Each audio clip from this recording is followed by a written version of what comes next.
ఫిబ్రవరి 28వ తారీఖున America, Israel చేసినటువంటి దాడిలో ఇరాన్ సుప్రీం అయాతుల్లా అలీ ఖమేని చనిపోయిన తర్వాత ఇరాన్ తన యొక్క స్లీపర్ సెల్స్ని అటెన్షన్ చేసే విధంగా తవజ్జో తవజ్జో అనే ఒక పర్షియన్ భాషలో కోడ్ని పంపించిందంట. అంటే అటెన్షన్ అప్రమత్తంగా ఉండండి, అప్రమత్తం అవ్వండి అని. దాంతో ఇప్పుడేమొచ్చేసి మళ్ళీ అమెరికాకి అలాంటి సందేశమే వచ్చింది. అప్పుడే అమెరికాకి చెందినటువంటి నిఘా వ్యవస్థలు అప్రమత్తమయ్యాయి. ఇలా ఒక పర్షియన్ భాషలో ఈ యొక్క కోడ్ వచ్చింది.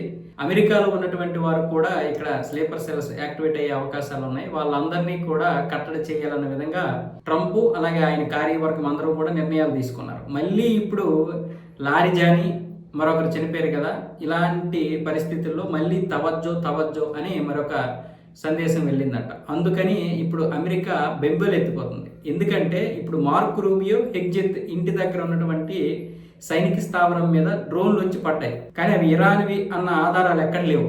అమెరికాలో అత్యంత రహస్యంగా అత్యంత కట్టుదిట్టమైనటువంటి రక్షణ వ్యవస్థ అది వాషింగ్టన్లో ఉంటుంది.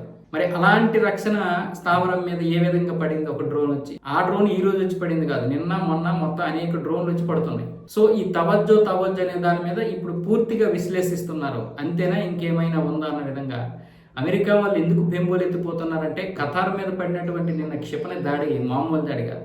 వాళ్ళ యొక్క స్థావరాలు ఖతరు, యుఏఈ, సౌదీ మొత్తం అన్నింటినీ కూడా నాశనం చేసేస్తుంది ఇరాన్కి చెందినటువంటి క్షిపణులు.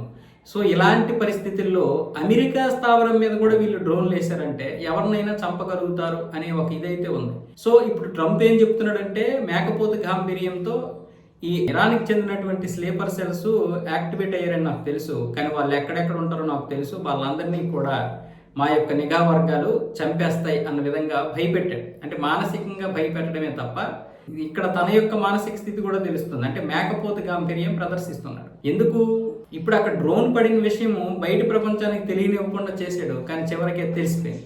ఆయన స్థావరం ఏదైతుందో వాషింగ్టన్లో, ఆ స్థావరం పైగా మార్క్ రూబియోకి హెగ్జెత్ ఇంటికి దగ్గరలో. సో అందుకోసమని దీన్ని ఎంత దాచినా దాగలేదు. ఇప్పుడు ఏమొచ్చేసి అప్రమత్తం అవుతున్నారు వాళ్ళందరూ.